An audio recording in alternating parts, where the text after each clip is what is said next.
Welcome to the third episode of Common Sense. My name is Arya Merifeld. And I'm Amos Baskin. And today here we have businessman Stewart Kohl. Welcome to the show. Welcome to the show, Mr. Kohl. It's an honor to have you. Thanks very much, Arya. Thanks very much, Amos. And please call me Stewart. Stuart, Thank you. All right. So you own like a private equity. What's that like? Co-owning a private equity. What's that like? What does that like entail? Co-owning a private equity. So I think more and more people understand the private equity. That wasn't true 36 years ago when I started in it. I told my mother what I was doing, and she said, "What's that?" But I think today most people have some appreciation, but they don't generally realize how big private equity is. There's a lot of private equity firms, thousands of them. We buy tens of thousands of private companies. So if you think about all the companies in the world, the biggest companies like Apple and Meta and Alphabet, Google, they're publicly traded companies. And then there's a lot of family-owned businesses. They're very common. And then there's private equity-owned businesses. And we're kind of in between family-owned and publicly traded. We buy and sell private companies. And in between, while we own the companies, our job is to make them bigger and better. Right. So you said there's like thousands of other like private equities. Mm-hmm. It sounds like there's like a lot of work and a lot of competition. Do you have any like routine or like stuff that keep you like in like at top of the competition? So there is a lot of competition, and the world is generally very competitive. So our view of competition is it's mostly healthy competition. It's competition that forces us to get up earlier, stay up later, work harder. And that's what makes really the capitalism and the system that we operate within, which I'll describe as democratic capitalism, that's what makes it such a remarkable thing. You can never rest on your laurels. You can never stop working. You always have to try harder. And when you try harder, there are a lot of beneficiaries, your customers, the community, society, the world. And we see that in the miracle of places that have embraced democratic capitalism, like America and like Israel. Mm-hmm. And what hobbies do you have that keep you on track and keep your mind like set for business? Yeah. So I'm not a big hobby guy, but I do love to ride my bike. Mm-hmm. And I do use the time that I'm riding as an opportunity to not just be on the phone, not just be looking at my emails, but to be thinking about the world, my work, my family, and it's that's time I prize. I don't know that many people would consider this a hobby, but I kind of do. I start almost every day in the gym, and I typically start that first on the elliptical. And because my time is precious, I want to get a workout, but I also want to progress in other ways. So I will typically read newspapers, 3 newspapers a day on the elliptical to start the day. If things go right by 7 a.m., I've read them all. I've also done a little bit of strength work in the gym, and that's going to make for a much better day. Earlier, you mentioned that like the competition's always like getting better and like everyone's always moving forward. So in the earlier episode, one of our guests mentioned that one of the best ways to like get like better at what you do is to work with people that are like as smart or smarter than you. Right. What are your thoughts on that? Like, yeah. Well, first of all, that's not hard for me. I can hire almost anybody at random and they'll be smarter than me. No, seriously, we have a lot of really smart people at Riverside. I think in general, private equity firms have a lot of really smart people. By the way, there's a lot of smart people at the companies we invest in too. They may be a different kind of smart. Our folks may be more corporate finance smart. They may be more smart about their specific company or industry. But I do respect different kinds of intelligence, and there's a lot of human capital everywhere in the world. The theory you're espousing, I think, is a correct one. people always say if you want to get better at playing tennis, play somebody better than yourself. If you're always playing somebody not better than you, you're probably not getting better, and the other people are getting better, and eventually they'll beat you. So I do think there's a lot of truth to that. One of the things I love about private equity, and there's many things I love, is the opportunity to work with a lot of smart people who are smart in diverse ways. For your like business, like, do you have any like help / like inspiration or even like a mentor that like helped you like get to where you are now? Yeah, I've been the beneficiary of multiple mentors. I would urge you, even starting at your age, to seek them out and to view them as potentially lifelong mentors. Right. I'll just mention a couple quickly for me. The first two I'll mention have both passed away, sadly. Mort Mandel, who ran a very important company in Cleveland called Parkwood. I see you nodding your heads. The Mandel Foundation is doing incredible work around the world. Mort became a tremendous mentor for me, and ultimately also a very important investor with my firm. He's very big in Cleveland. He does a lot. Very big in Cleveland and in Israel and around the world. And then very recently, last month, Harvey Siegelbaum passed away. I met Harvey when I was only about 20, in my early 20s, and he was more than twice my age. He was already accomplished in business. He took an interest in me. I'm not sure why. Started a lifelong friendship.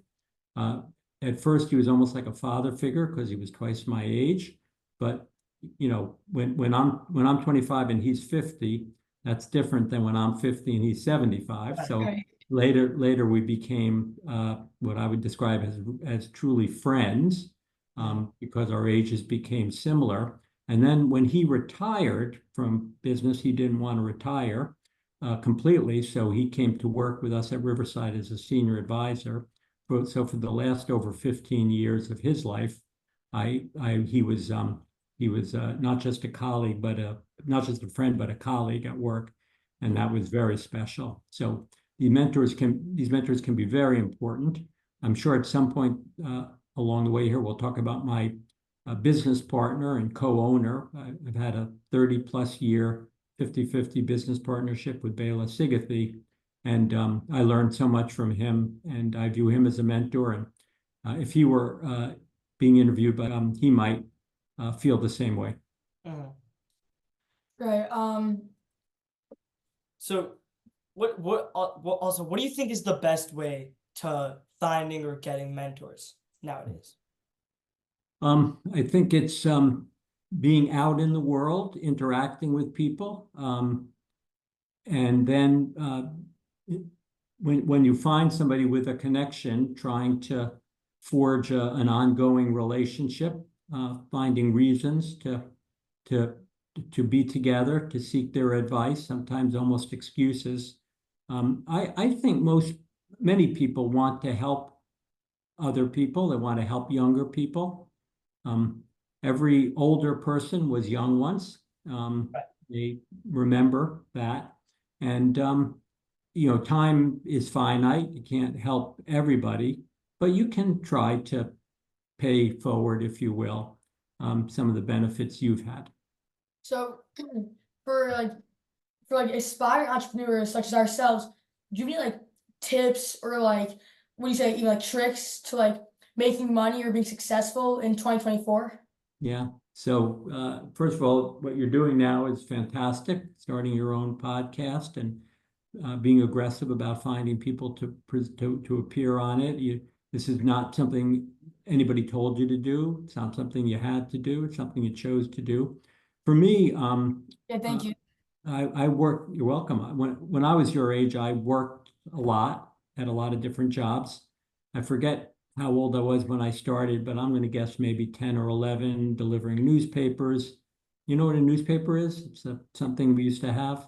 They had to be delivered, and now it just comes digitally. It's like a phone on paper.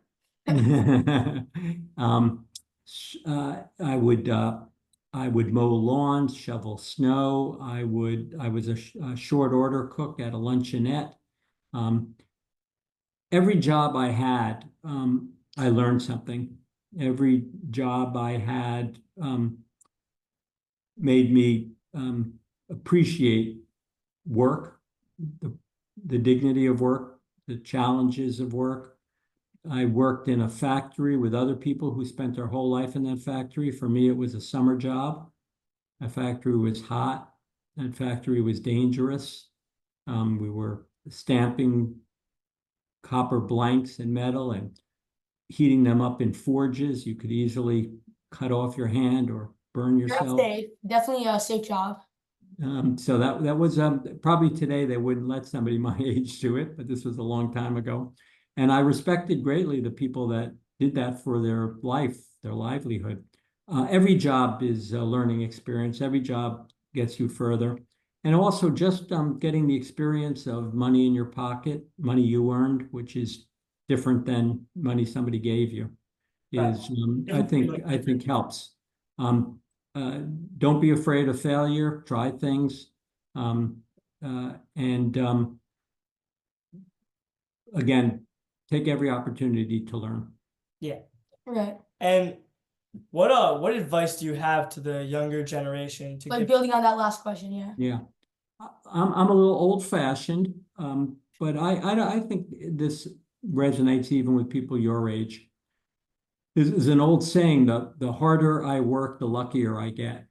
And I think there's a lot of truth to that. People want to just have more money or a better job or a nicer home, and they just want it to happen by itself. And it might, but then you're really counting on Hashem getting lucky. If you work hard, there's no guarantee that it will come, but I do think you increase the probability significantly. It's 1 in 1,000 versus 1 in 1,000,000.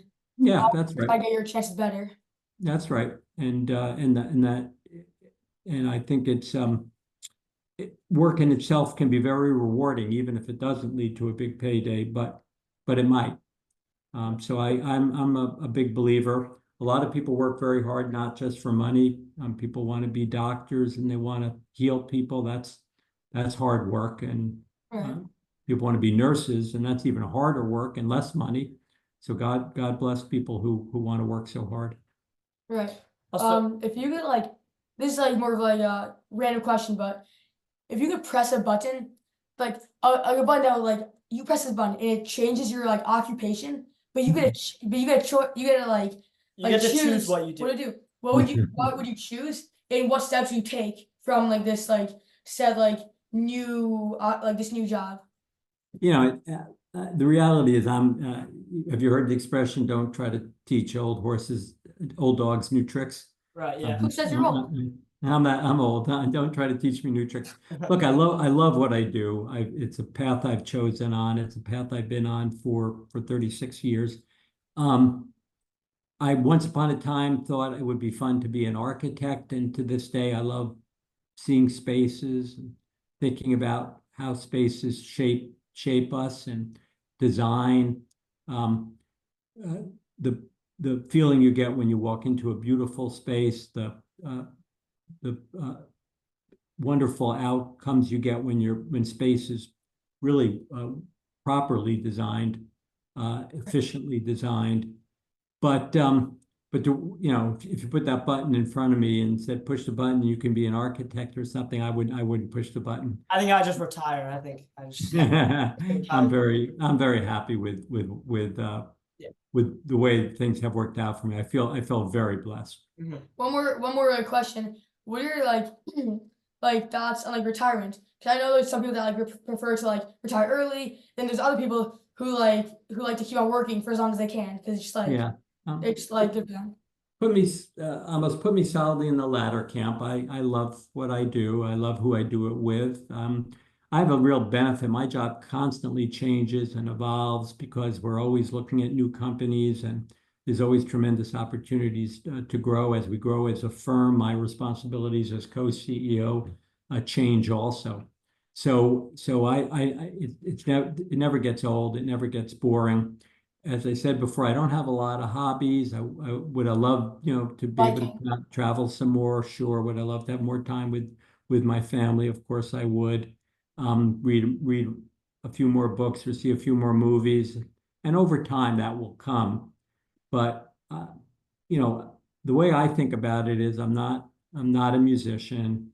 I'm not an artist. I'm not a dancer. God forbid, nobody wants to see me dance. So this work really is my way of expressing my creativity. If you will, it's my easel. And in many ways, Riverside and the investments we make are the paintings I do. So I still want to keep painting for a while longer. And you said that like if you could read more books or watch more movies, what is your favorite book/movie? Oh, I like a lot of the older movies. There were the classics like Casablanca. If you've seen them, for books I tend to prefer nonfiction. I'm fond of the expression, you can't make this stuff up. It's so often when you read a nonfiction book, a history book, you say to yourself, if that was a fiction book, I wouldn't believe it. I would just say to myself, oh, that could never happen. So the real world is in a way more interesting, more creative than the made up world. So that I tend to lean towards that. The history does interest me greatly. So a lot of the books I read or movies I like have a historical element to them. Particularly interested in World War II as an example. Right. Something that I've learned something about. And I think we're living through some incredibly historical times. So, Stewart, thank you for hopping on the show with us. Thank you so much for fitting us into your into your schedule. Yeah, no, my pleasure, Ray. Amos, it's a real pleasure. Again, kudos to you for doing this. Yeah. And for doing such a great job. I think you have a future. And by the way, I love the way you partner together. I mentioned Bela. There are two of us who own and run the firm, 50-50 partners for over 30 years. It's been a great blessing for me and to you and anybody listening, any of your friends and colleagues. If you can find a great partner, it's a wonderful thing. But we're also very lucky to have a quote unquote editing team and tech team. Yeah, we got three people helping us edit cameras. I don't know what I'm doing. Dyslexia. We don't know what we're doing. So you got. Well, that's a great lesson behind. Kind of just took the kids with the best grades and said, always need a great team. Yeah. You always need a great team. Nobody does it alone. That's Riverside. I got 350 great colleagues. Yeah. Wow. Well, thank you so much for being here. I know you got a pleasure. Thank you. Thank you. Be well. Thank you.